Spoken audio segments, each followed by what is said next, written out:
Welcome back to the Table Rush Talk Show, where we dive deep into the world of entrepreneurship, marketing, and personal growth. I'm your host, Mischa Zvagansoff, and today's guest, Aidan Brannigan, lost $500,000 in crypto at age 20, got smoked by Joey Chestnut in a spam eating contest, and now helps Fortune 500s rack up millions of daily organic views with memes, all at the age of 24. Sounds like you have a gift, Aidan. A gift, some luck, some extra time on my hands. Yeah, there you go. Well, Aidan, welcome to the show, and let's dive right into it. Are you ready? Yeah, thank you. That was a sick intro. I appreciate that. Yeah, indeed. Indeed. You're welcome. So, Aidan, for folks who are new to you, what do you do and what results do you help your clients achieve? So in like super simple sense, our agency makes memes and skits, and it helps typically B2B SaaS companies are who we work with reach their ideal customer organically on social media. That's like the simple tin version of what we do. I like it. That's good. That's a good elevator pitch. How long did it take you to refine that? That little bit of a pitch there, Yeah. it took a while. Like obviously, it's a lot of Shiv, who he runs operations at the agency. He kind of sits in a lot of just brainstorming. I talk at him, and he's very good at helping me refine my ideas just by sitting there and not reacting. But yeah, and then also just a bunch of sales calls and like realizing at the true essence, like what our service is. And then also having tons of wins for clients, realizing what clients want to work with us for and kind of working backwards there. I love that. It's so interesting. I think conversations with actual clients, actual potential clients are so powerful. And so many of us these days just want to skip that step, but it helps us dial in and refine and narrow it down to that 30-second elevator pitch. Oh yeah. Yeah. Yeah. Expand it to 3 minutes. Tell me what you So, do. yeah. So I'm a huge believer in using humor to sell, market, and get people to pay attention to what you're doing. And especially like, I know I said selling already, but selling to people specifically without them realizing you're selling to them. So we've identified memes as the best way to convey that humor in 2025. So I've spent, since 2019, I was interning at multiple different startups, working at different media companies. I was a full-time employee at a media startup before my senior year of college, worked there full-time throughout my senior year of college, just creating all types of content. So like newsletters, podcasts, short-form video, long-form YouTube video, memes. And it kind of piled into this thesis of, all right, memes are this super, super trendy. They're synonymous with trends. Like it's almost like the TMZ equivalent of news. And I'm like, I'm very interested and infatuated with marketing fundamentals. It's like, how can I draw memes back a little bit and bring them to a more evergreen form of content, which is what we're doing at No Boring Brands. Is we've taken a really strong stance. And yes, maybe there's an occasional like no-brainer trend we'll hop on, but our agency offering is evergreen content. So every meme or skit we make is just as good a year from now as it is today. And so that's the offering. We create content primarily on LinkedIn and Instagram for our clients. I have an audience on LinkedIn. I helped the Marketing Millennials, which is a media company, scale their audience to over 1 million followers on LinkedIn, and scaled a few Instagram accounts. So it's just all encompassing. I love generating top of funnel awareness, and we've kind of found a little bit of a fit with these later stage startups that can afford to invest in brand awareness at a higher clip than smaller stage startups. I love that. So you are doing this for serious B2B brands. Yes, that's what I'm hearing you say. Yeah. Yeah. Yeah. Why does humor work in a space that's traditionally buttoned up? Because I'm having a vision of these are traditionally buttoned up, but you're bringing this humor there. How does that work? Yes. So the way we approach it is like, and I always frame this to anyone I'm talking to, is like, there's two routes you can go with humor. You can become a class clown and your brand can become a joke, which actually works in some industries. Like Slim Jim is an example. If you look at their Twitter, it's just chaotic and they're kind of a joke. Duolingo kind of skews this way as well with their social media. They kind of do whatever and they're not necessarily taken seriously, and that is a win for them. Also, Ryanair is an example of that. But most B2B companies don't want to become a joke and they don't want to be a class clown. So instead, we use humor to signal intelligence and understanding and awareness of your target audience's pain. And you can do all of that so quickly and efficiently through a meme. So every piece of content we make is pain point driven. And that's great for getting people to share content. And like the reaction we're going for is when someone sees a meme, they want to be like, where's the camera in my room? How does this brand know I'm feeling this? And there's that level of trust that comes from that. If you're saying out loud all of the things they're thinking in their day-to-day work life, and the next time you come around with a new product feature, there's that level of trust there where they're like, oh, if they knew I was experiencing that back then this new product's probably going to solve a bunch of my biggest problems. This is awesome. And I got to tell you, you have a pretty refined vision. Thanks. Yeah. Yeah. No, really. I'm like, wow, this is good. This is good. And I mean, you've obviously had tons of conversations with high level brands or brands that have been around. I mean, there's plenty. I don't want to pigeonhole. What am I trying to say? You're clearly having conversations with professionals that have been in the business that are controlling big budgets and need to have a narrative. And the fact that you're able to say, look, we're using memes to hit the pain points, but we're not turning your brand into a joke. Yeah. Tell me about that arc. Like where were you just, does that question make sense? Yeah, like how we got to that point of recognizing that's what we're going to make memes for. Yeah, it's kind of like, I don't want to say like dumb luck, but so much trial and error over like 5-6 years. And obviously I haven't been running my business for 5 or 6 years, but I've just been like, my first internship was at a 10-person startup. It was a vegan superfood bar company, and you could eat the wrapper of the bar. And it's so niche. It was like the most niche business you could possibly get at. It went under, but it was still a cool experience. And we built an audience of 50,000 people following this account, and memes were one of the pillars. It wasn't the main driver. They had a cool story and that helped a lot. But I started to realize as iterating through this meme content that like there is way more deeper levels to this. And we've gone towards B2B SaaS companies, specifically like larger SaaS companies, for the reason being the lift we can provide to them is so much greater than any other industry. So it's like, I just saw a gap that as a service provider, we can provide tons of ROI to these companies if we just think about memes at a deeper level than what everyone else is thinking about them as. You know, that's pretty cool. It's actually what I like about it is win-win-win too, because the customer, obviously, their pain points being, magnified so they can, Oh yeah. Yeah, so they can ultimately get to the company and get the solution, Yeah. right? But you're driving ROI for a company, and I do tons of interviews and I talk to so many people and so many entrepreneurs.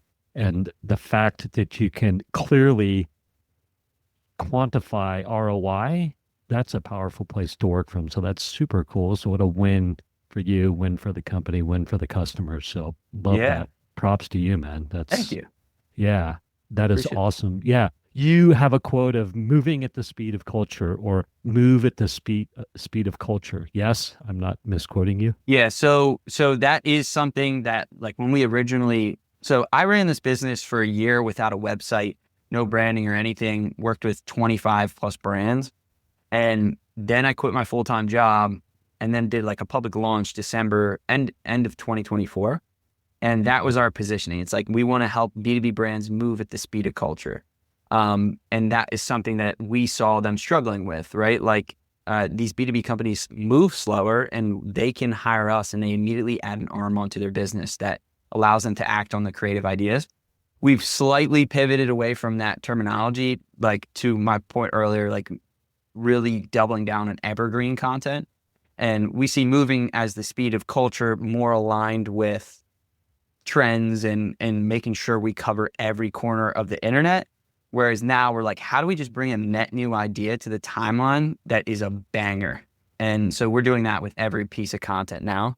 But moving at the speed of culture, I still think it's a powerful thesis that someone can run with, but I just was like, hey, I'm building this business. I want to build it a way that I want it. Fills my bucket up, and I don't like doom scrolling, and I don't like being eternally online. So I was like, we're going to pivot away from being eternally online. So what is the trick to evergreening a meme? I mean, Yeah. So like an example would be that Andy Byron, astronomer CEO, caught at the Coldplay concert.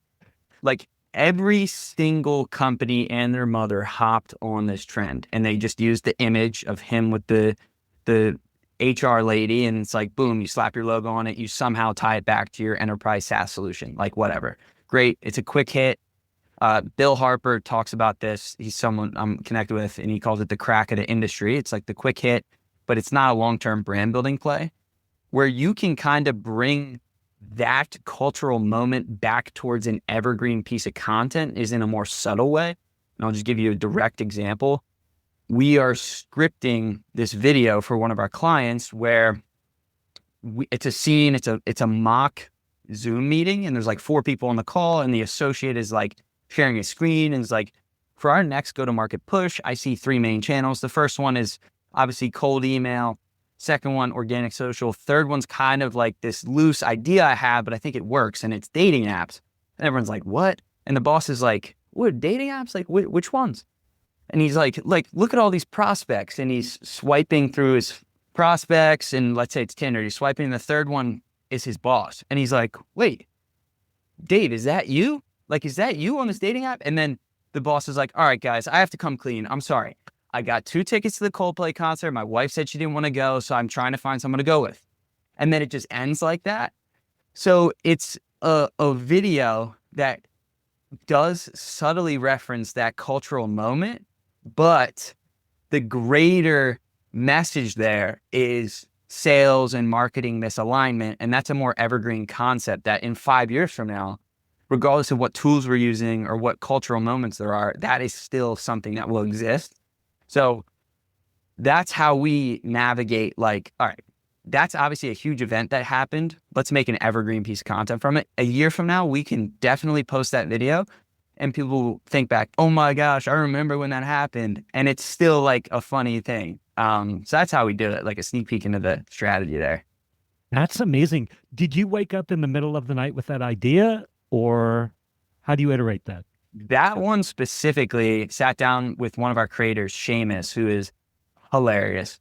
And so we have a bench of creators. We have like about 10 creators on our team that we work with on any given project. And these are people we vetted in a variety of different industries so that when we bring a client on, we already have a creator who's upskilled in that specific industry and can make phenomenal content. He's one of the creators in the sales realm. And so Monday we sat down and we just had an hour ideation block off. And so he came with his ideas, I came with mine, and we fleshed out the better ones.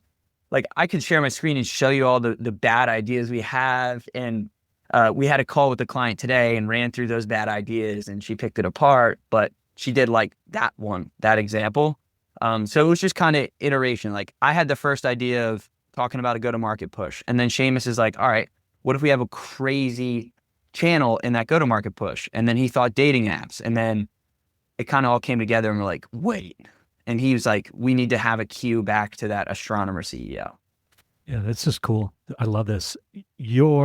I'm assuming I know the answer to this, but these creators you're working with that are in your pool, are these VAs permanently on staff? Like anybody can find them on WorkUp or Upwork?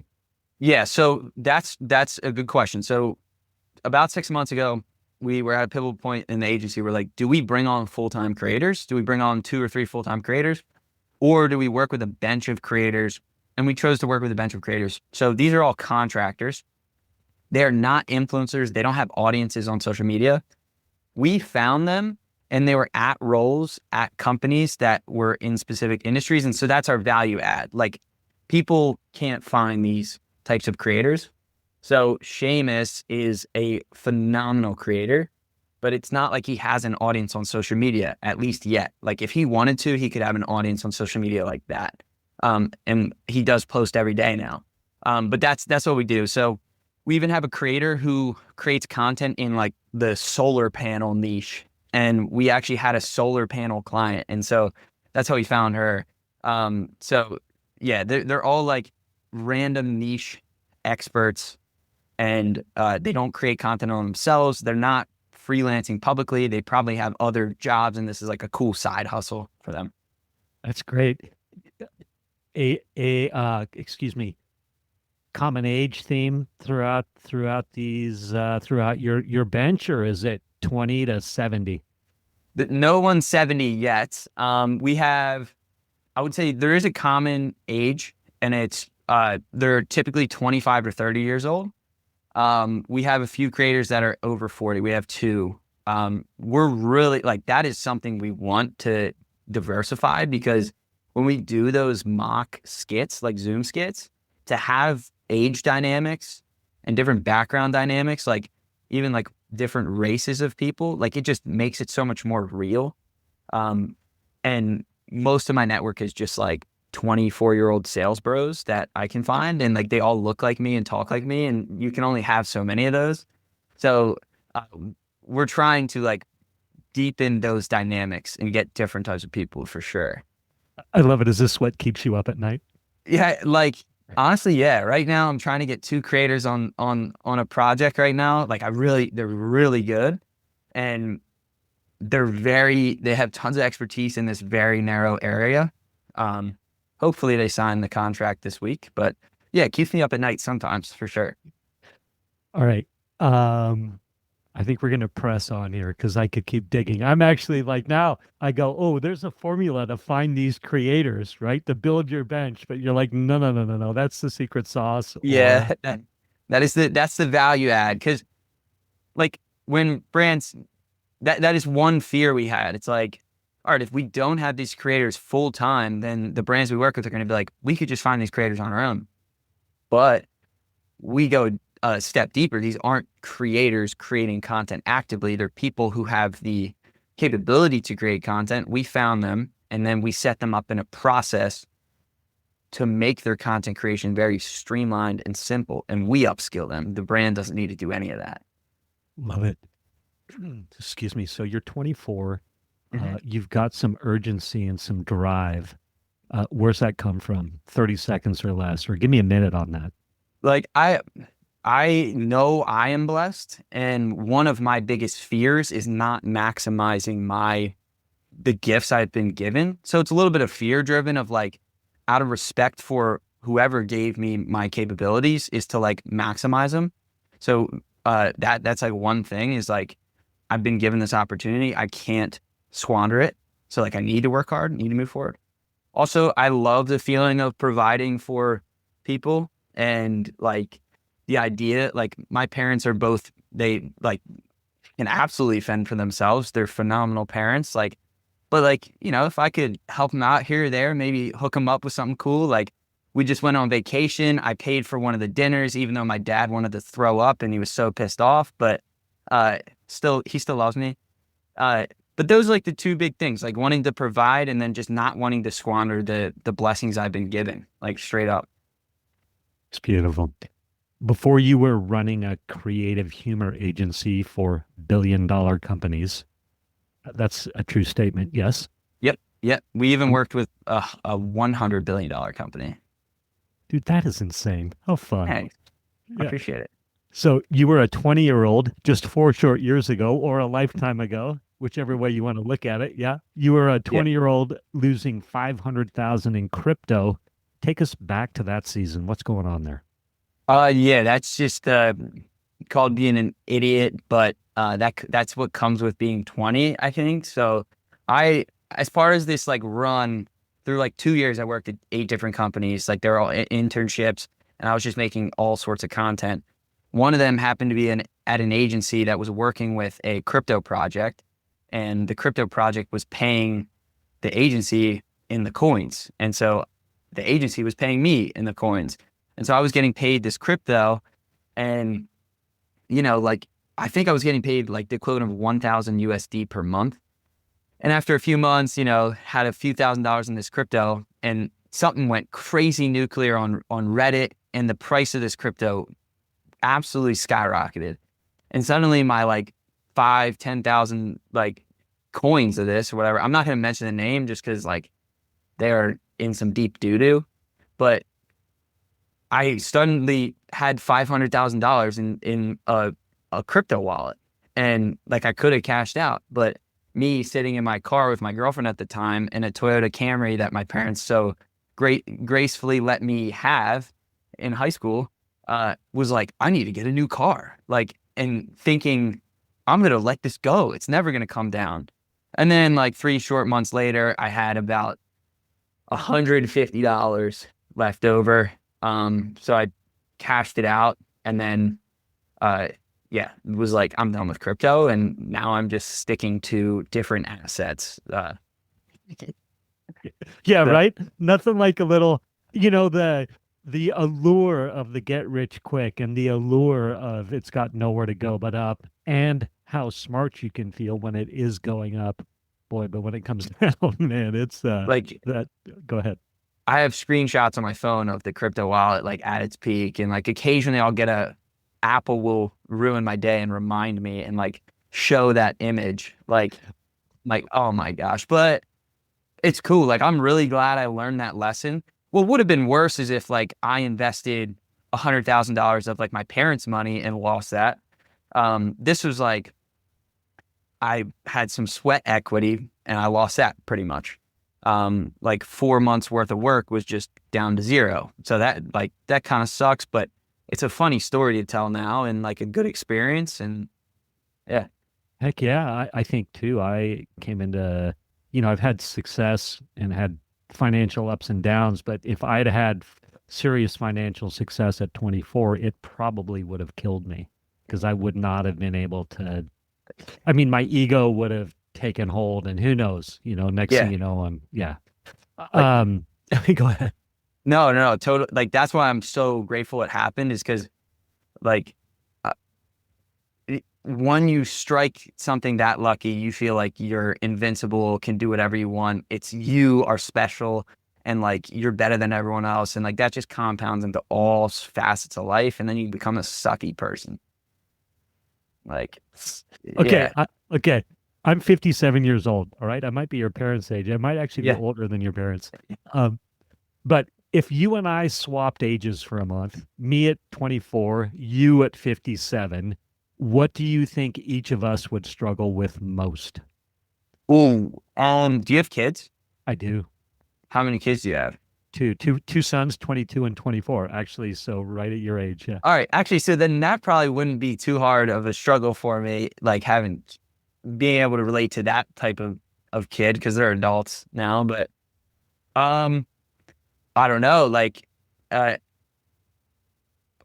one thing that I've kind of got to get over is like I'm no longer going to be the youngest person in every room, and usually that's like if things all hit the wall. Sometimes that's my like rationalization. It's like at least I was the youngest person in the room, like whatever. So that'll be something I'd have to swallow. I'd say for you being 24, um, do you run? Like, are you able to? Do you like lifting? Like maybe the physical side of things, but I don't know. That's a good question.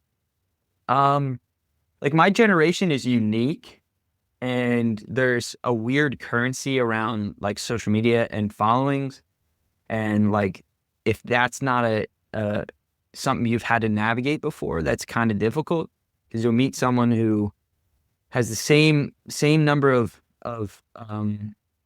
dollar amount in their bank account as you, but they have 10x the number of followers, and they feel like Kim K, and they'll scoff you off. So Like that's just like an interesting little dynamic with my age group.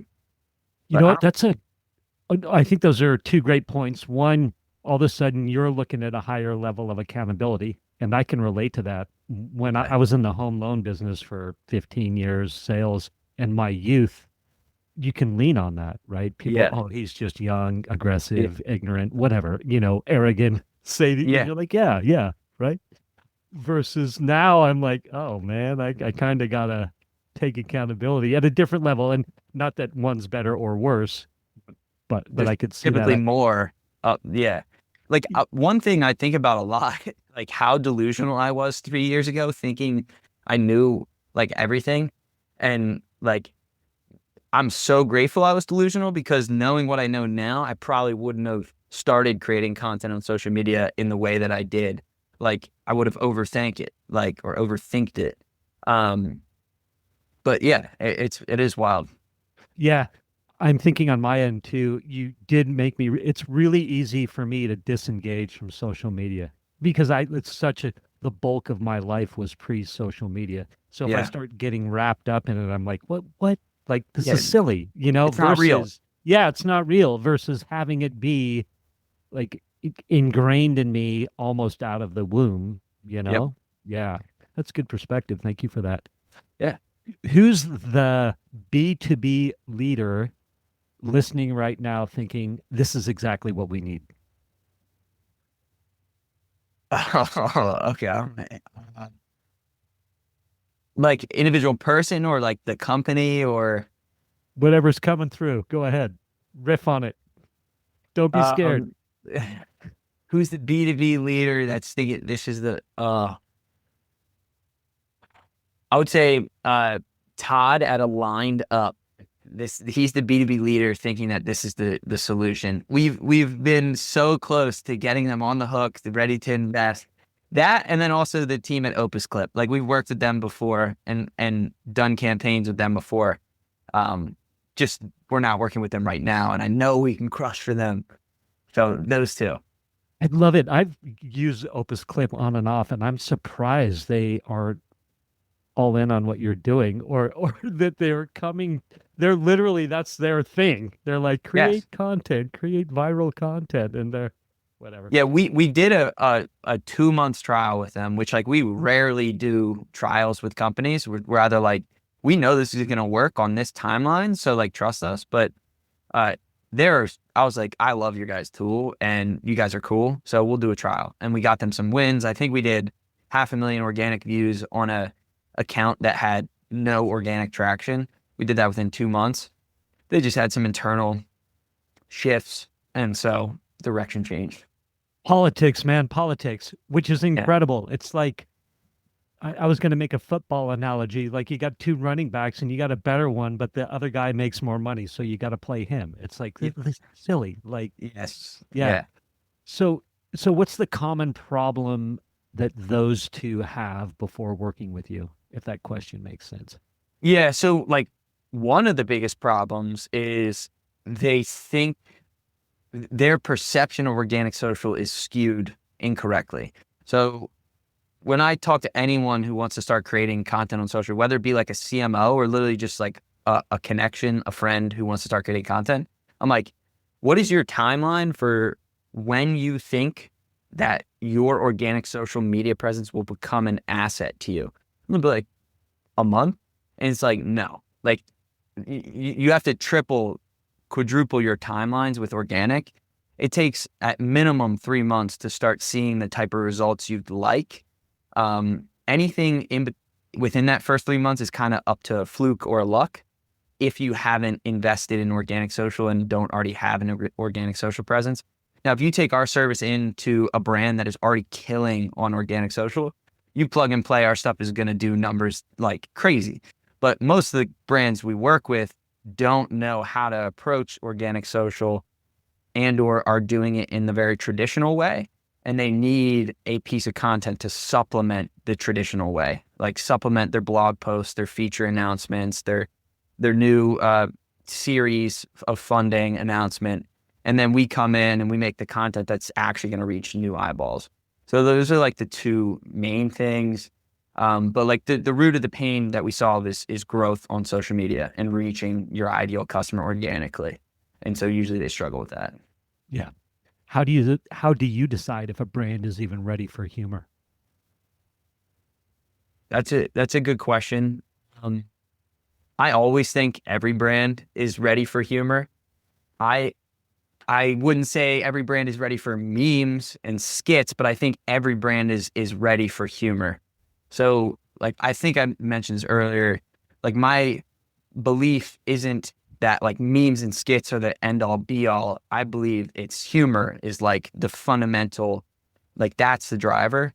And just memes and skits are the best way to convey that humor right now. Like that might change in 6 months, that might change in 6 years. So I always think brands are able to use a little bit of humor because there's so many collective consciousness things in whatever niche that aren't being said that need to be said. And those are the funny things. Yeah. It surprises me that the big brands that have budgets that have hopefully a more realistic view of how business works, of how there's no easy fix, or Yeah. if it's too good to be true, it probably is, that they that a couple you're like, hey, this is going to take 3 months to really start impacting you positively. You're going to have a positive ROI, and they're like, no, we need it in a month. Like my brain is going, what? I don't get Yeah. that gap. Like like if you need it in a month, don't you and you expect it in a month, don't you think every other brand in your industry would be doing this and like would be super successful already? Like if you think it's that easy, everyone would be doing it. That's why like no one's doing it is because it's hard and you need someone to like we actually had this like call a month ago. This brand we were working with, it was our biggest contract value to date. Huge deal for us. We're about to close them, and then they had some fears. They're like, "Hey, man, like we've created content before. Like we know how hard it is to create content consistently at scale, and we're kind of worried that you're not going to be able to create this number of pieces of content at a quality we like." And I'm like, "Look, if you're a marketer or a social media manager and you're already managing 8 channels, you have 6 meetings a day, Slacks, emails, boom, boom, boom, and someone comes and throws this on your plate to make whatever, 25 videos, of course it's going to be too much and those videos are going to suck. We literally only make these videos. We don't do anything else. So we could do twice as many of these actually, and we'd be confident to deliver at an extremely high quality. And so that's one of the benefits of hiring an agency for these like super narrow scopes is because we've built the ability to scale up quantity with quality. Indeed, and you even spoke to the timeline or the time that you and your team, you and your bench are putting to creating these ideas. It's like, Yeah. yeah, like hopefully anybody hearing this is like, oh yeah, yeah, that makes sense. Yeah. By the way, I noboringbrands.co, noboringbrands.co. Anybody watching, Thank you. listening, yeah, can go I there right appreciate now. that. Yeah, can check it out for sure. And then you are on LinkedIn, Aidan Brannigan, and there's only one of you, it looks like, or you got the first one. Uh, so it's Let's go. yeah, let's Let's go. go. Yeah, My so parents optimized my name for SEO, I think. That's that's amazing. All right, so we've got AI in the mix, of course. So I'm sure you've heard, Aidan, AI can already generate memes, captions, even skits in seconds. So why shouldn't a brand just plug ChatGPT into their social accounts and call it a day? yeah, I mean they can. Absolutely they can. And it's like if you want to if you want a burger, you could go to McDonald's and you could get a McDonald's price burger. Great. You could also go spend 35 bucks on a Wagyu burger. Like different strokes for different folks, different times. Like sometimes, maybe your paychecks didn't hit this month and you need that McDonald's. We we use AI to ideate and we use it as an ideation partner. As far as like making the actual memes, there's always like one step further too of humor. Like you can now make jokes about people using AI to make jokes. Like there's always one more layer that you can make really funny content about without AI. If that makes sense. I don't know if that's making sense too much, but yeah, you can totally use AI. We use it to ideate, but we don't use it to make memes, at least right now. There's people who use the video AI tools to make video memes, which are pretty funny and interesting. I don't really know what's going to happen in the next 6 months, but it's definitely like something we are keeping our eyes on for sure. Yeah. I think I was really thinking about this the other day because I'll do a little bit of doom scrolling on LinkedIn or, Facebook, Mm-hmm. Instagram, whatever. But, the common meme or the common post is anybody can make this now. And it's Yeah. like, I was thinking about, I'm like, no, they can't. You like, you might be using AI to make that thing, but there's some resources and brain power behind what you created and are saying that anybody can create this. And Go and ahead. also like with service providers, there's always going to be that value prop of save time on behalf of your clients. So like even if we're making memes exclusively through AI, like the value prop might shift a little bit and it's like, yeah, we're just saving them time. They don't have to do it. We do it. It's so clear to me. Like, I'm like, yes, duh, right? Yeah. It's like, yeah, you want your agency to be using AI to speed up the process so you don't have to use AI to mess up your process almost. It's Yeah. yeah. I want to borrow use AI as an ideation partner. So I love Mm-hmm. that little quote you said. So thank you. Let's I'm go. gonna yeah. Um all right. Is there a tool or platform that you think us 50-year-olds are totally sleeping on? Oh, I think it is LinkedIn. I don't know if I think right now LinkedIn is possibly getting the most love from like the 28 to 35-year-olds who are at like a pivotal point in their career, like generalizing, where it's like usually at that age, it's the high performers become noticeably high performers and they get promoted to C-suite or VP level roles like at that age bracket. Or there's the people that stay on like just the traditional path. And I think that subset of people are using LinkedIn for leverage to be that 30-year-old executive instead of being that 30-year-old like mid-level manager. So like I think that demographic is certainly using it. I thought when I started creating content on LinkedIn over 3 years ago that people younger than me would be creating content, like tons of it. There's really not too many people much younger than I am creating content on LinkedIn yet. Like there's people who have just recently graduated about a year ago who are like still my age, 23, 24. But I was expecting like, oh, we're going to have sophomores, freshmen, juniors in college posting on LinkedIn. That just hasn't happened yet.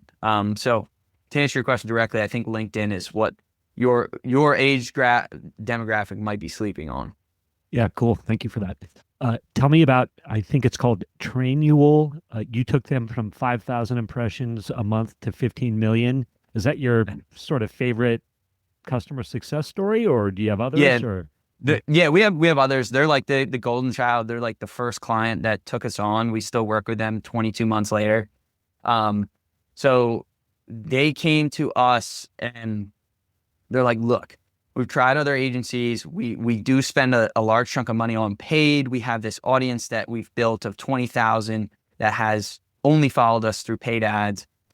The situation has gotten so dire that our chief marketing officer is the one who is running the social media now because the agencies we hired, the talent we hired in-house can't do it.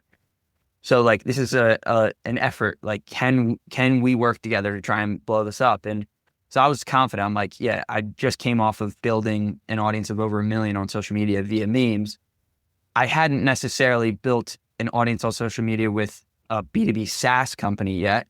And I was like, I know one thing I can do without a doubt is ramp up the number of eyeballs that get your account seen. They're like, all right, deal, let's do it. Um, and so in 2024, we did over 100 million organic impressions for them. And like their competitors' social presence compared to Trainual's is pretty lukewarm. We're having like multiple videos do millions of views each month.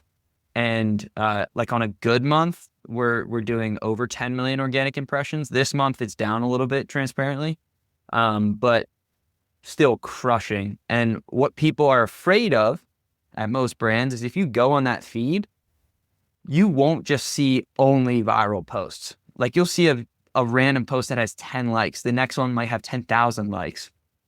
So the mindset that most people should be getting into with social media is it's a test and learn. And you need to be putting up numbers for sure, like post a ton. So we post twice a day for them, which is by far the most we post for any of our clients, but they're kind of like our golden child, and we bend over backwards for them. Like we love them. And yeah, we started, they had 5,000 monthly impressions. At our peak, we were doing just under 20 million, but like averaged out, it's roughly 13 to 15 million monthly impressions we do for them. That's awesome. So if I heard you correctly as well, you said, "Hey, look, we're posting." You're telling us post a lot. You're posting twice a day for Trainual, and Yep. you're saying, "Hey, if I go look at their content, I might see some with 5, 10, 15 likes." Oh, you definitely will. So I got to learn to detach from that and be like, it's okay to have some content that's got 5, 10, 15, 20 likes. Huh? Yeah. Yeah, I would actually even like welcome those flopped posts, because if no one saw the post the first time, you can repost it because no one saw it the first time. So it's like efficiency thinking, like, hey, I can use this again. I don't need to create something that new. And also a lot of people, especially getting into content, they're afraid of repurposing. They're like, how do I just come up with new ideas? That's not what social media is. It's pick 5 to 7 core ideas to you and only talk about those things on repeat and just drill it. Like, so if you look at even someone like Dave Ramsey, this is kind of a random example. I don't know why that popped in my head. He has a live show, people call in. All of his responses are basically the same. It's like, all right, so what you need to do is don't have any credit. And then like he just says it in different ways. And so that's how you need to be approaching your socials, is like, how can you say 5 to 7 very important things to yourself in different ways and just repeat it? That is gold right there. And I maybe it's because I'm an older demographic, so Dave Ramsey, we relate to that. So thank you for intuitively bringing Yeah, somebody to me you're who I'd be welcome. like, oh yeah, I know him. Um, but I love it. Yeah, he's like, hey, he'll answer it one way. Hey, go through your credit report and make sure you've got rid of all this stuff, and then manage your manage your credit cards, and then it just Yeah. I Like, love it. yeah, but it's very simple and practical, and like people overthink social media and content for sure. Do you have a simple framework that you work through for a meme? Something our audience could implement right now? Simple framework, list out all of your ideal customers' pain points that they're feeling without your product or service in their life. List them out clear as day. Then go to an app like CapCut. Look at their feed. They have a feed. If you look at the bottom, you can click the feed and you can search meme templates. It'll populate a bunch of green screen videos of all these different meme templates. Look at those pain points. See which pain points are emulated or like depicted in different memes, whether it's like Michael Scott screaming like, everybody stay calm, stay calm, whatever he says. Sorry to curse, but like, and I would just do that. Match up your pain point with whatever visual representation or feeling you get from the templates. Or you can use an app like Memematic. They have a ton of meme examples there. Like that's the simple framework. It just starts with the pain points and then looking at creative, matching it, and boom. Beautiful. Thank you for that. Mhm. What's 1 or 2 tips that instantly make a meme funnier or more shareable? Instantly make it more funny or shareable. Shareable is the text is legible and short and punchy. That's like they have to be able to understand what the meme is within 5 seconds. Like they have to be able to understand what they need to read and in what order as quickly as possible. Another thing like I know I talk about this a lot, just like pain points are vital. So something like a pain point that is actually a shared pain point amongst your niche. So not something that's like just specific to you. And then there's just a few good rules, like just avoid politics, avoid using political templates, avoid religion, and don't punch down on anyone who can't defend themselves in the moment. Like, so those are some guidelines that I would do that would ensure your meme has the effect you want it to have. It's good. Let's What's go. one piece of business advice you think older entrepreneurs should just retire? Oh, okay. Um, okay, so a piece of advice that older entrepreneurs are saying to younger generations that I don't believe and they should retire. Ooh. Um, hmm.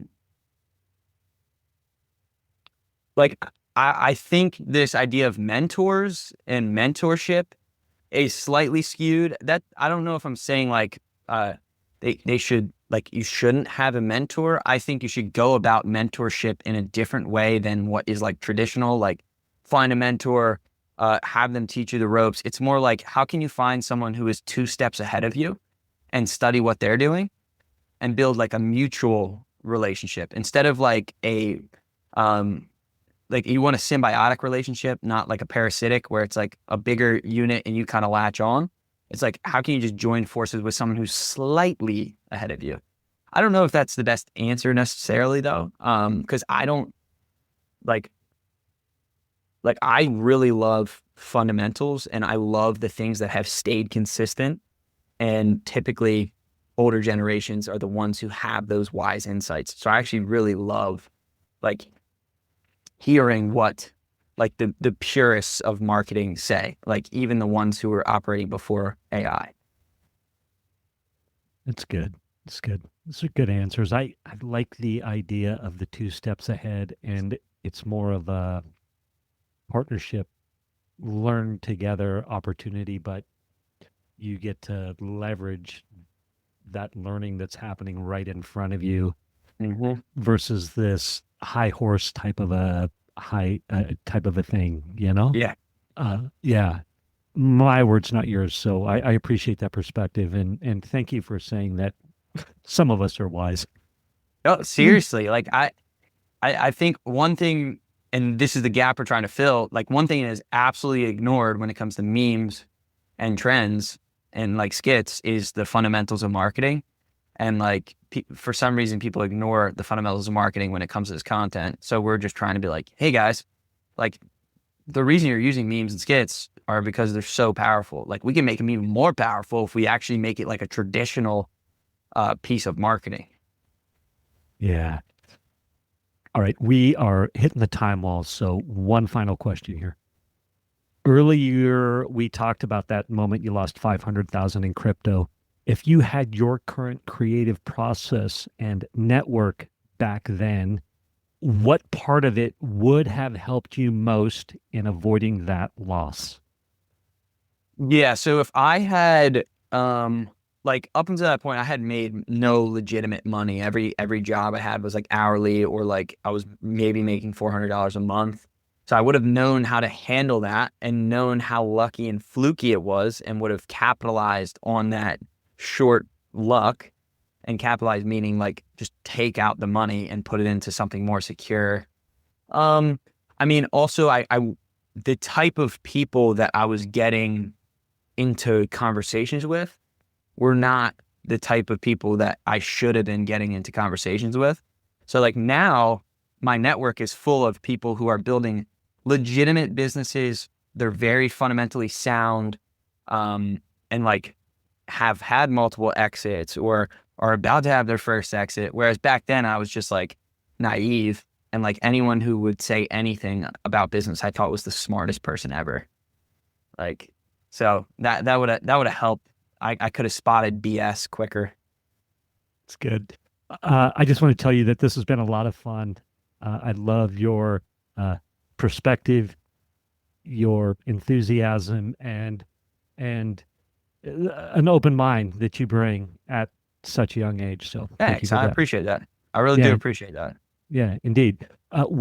Aidan, where can people go to connect with you and learn more about No Boring Brands? So I post every day on LinkedIn. Aidan Brannigan. I spell my name with an A, Aidan, and then noboringbrands.co is our fun website. We've got some Easter eggs on there. Fantastic. And that's a wrap on this episode of the Table Rush Talk Show. Big thanks to Aidan Brannigan for bringing the goods. Well done. I wish I Thank had you. the applause button. Yeah, you're Yeah. welcome.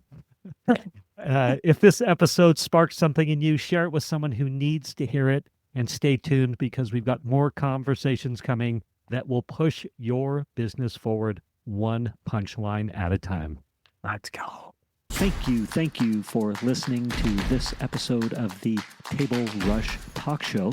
For resources to help you sell your stuff, go to belove.media/resources.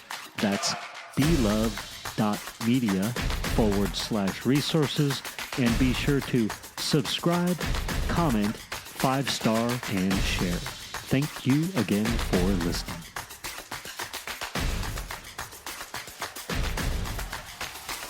Let's go.